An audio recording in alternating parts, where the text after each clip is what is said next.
Know the gang, know the gang, know the gang. Where my notification gang at? You part of the notification squad. Let me know in the comment section if we can get it chopping up after this video. So today what I'm going to do is, we're in the Arizona Cardinal playbook. What I'm going to do is I'm going to show you guys or break down what I like to call a bona fide money play. And it's the flanker dig play.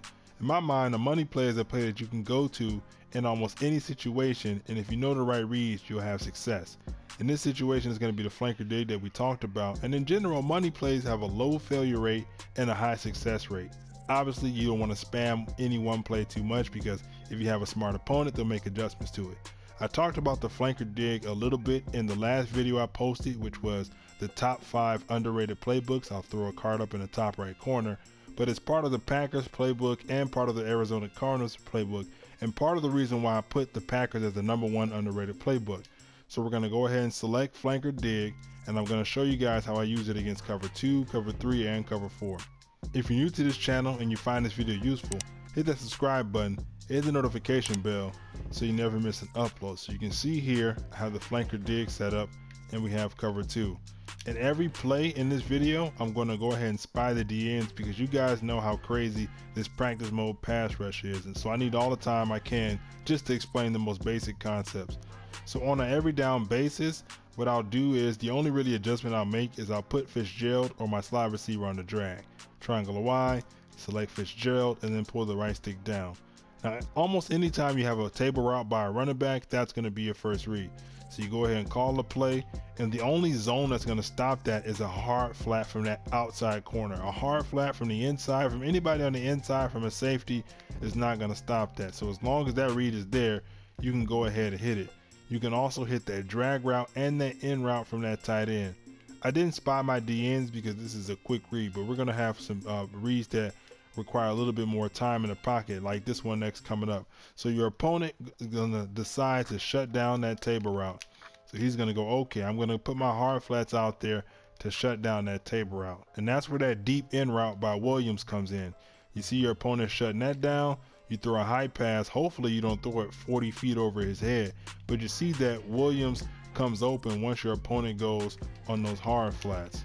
You see here, once they shade underneath, that vert hook is going to play that drag by Fitzgerald a lot closer. I went over vert hooks in the video I did not too long ago about hook zones. I don't know why he's overthrowing it. We're going to go to it one more time and try to run it and hopefully get a successful pass. But if not, but you guys get the concept. Hopefully you guys quarterbacks aren't as bad as this guy here. Is that Rosen or is that Bradford? I'm not sure who it is, but it's the reason why the Cardinals suck. About time we get a completion, but you guys understand it right there.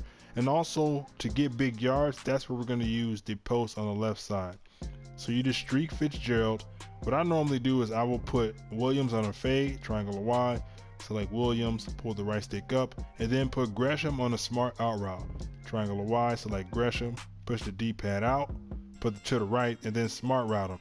So now if your opponent is playing hard flats, you can also have a read to Gresham. If he's playing cloud flats, you have Johnson, but also deep down the middle of the field, you can also have Christian Kirk on that post route. So you see here, you set it up. Obviously, I can hit the running back. If they're playing hard flats, I can hit the tight end, and then you have this post route coming deep down the sideline, but we missed that pass. Now let's show you how it is against cover 3.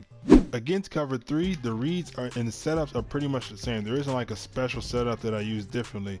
So the reads are essentially the same, especially when you have that drag. But essentially, there's also a different way that you can set up a cover 3 beater. The running back route is really what makes this, is because your opponent has to dedicate that outside corner. Like, look, I'm just going to show you real quick. We're going to go into cover 3, and then when I go into hard flats by this outside linebacker, he still doesn't cover that running back route. He's able to make a hit, but that's after we drop the pass. So to set up the cover 3 beater, all you have to do is streak your slot wide receiver, triangle Y, select Fitzgerald up on the D-pad, and then put Williams on a smart out route. So obviously you can make it whatever you want to. I accidentally didn't even throw the defensive ends on the pass rush, but that out route is going to pull down that outside corner, and then that post route is going to come open over top. So you see here we got that out route, and then we got Fitzgerald deep, and you see here you got enough time in the pocket. As long as you got enough time in the pocket, you see that out route pulls down that corner, and then you have the post route wide open down the sideline. Now the reads in the intermediate area, just the basic play, is the same as the last play. You got the running back, the tight end, you got the drag, and then you have the in route. Now let's take a look at cover 4. So against cover 4, I normally don't throw this passing play that I'm going to show you right now. Obviously I use flanker dig against cover 4, but this cover 4 like deep down the sideline pass, I don't throw it too often. I may throw it once a game if my opponent is spamming cover 4, but it's not something I go to or every down. Maybe every once in a while on a second and short, I'll throw this play in. You want a smart route, Kirk, triangle Y, select Kirk, press R1, then streak Fitzgerald, and then you want to select Gresham and then push him on a deep out route, triangle Y, select your tight end, push the D-pad right, select your tight end again, and then press R1. And then you can kind of do what you want with Williams. What I like to do is I like to put him on the in route, triangle Y, select Williams, push the D-pad in. That's just if the user goes and chase that post route, you can go ahead and have something across the middle of the field, and you still have your read to the right. So you see we're there in the cover 4. As long as you have time, which is kind of hard to find sometimes in this game because it's not consistent, but you see here is like a little window that you can hit over the top of that outside corner and above that outside corner. Let's go take a look at it in an instant replay real quick. Obviously, if you're lined up on the left hash, it's obviously going to leave you more room.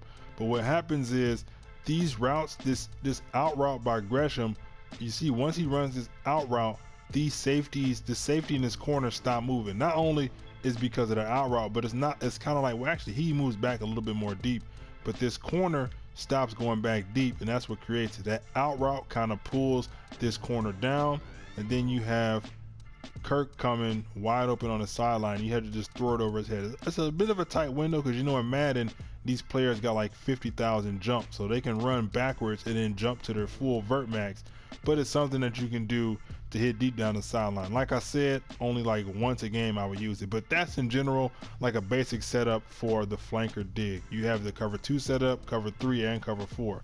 Now if you learned something from this video, you find this video useful, you like it in general, let me know by hitting that like button. It helps the channel grow, helps me out a little bit, helps this video gets out to other people who can find this video useful. That's it for me this time. I'll see you guys on next time. I'm out.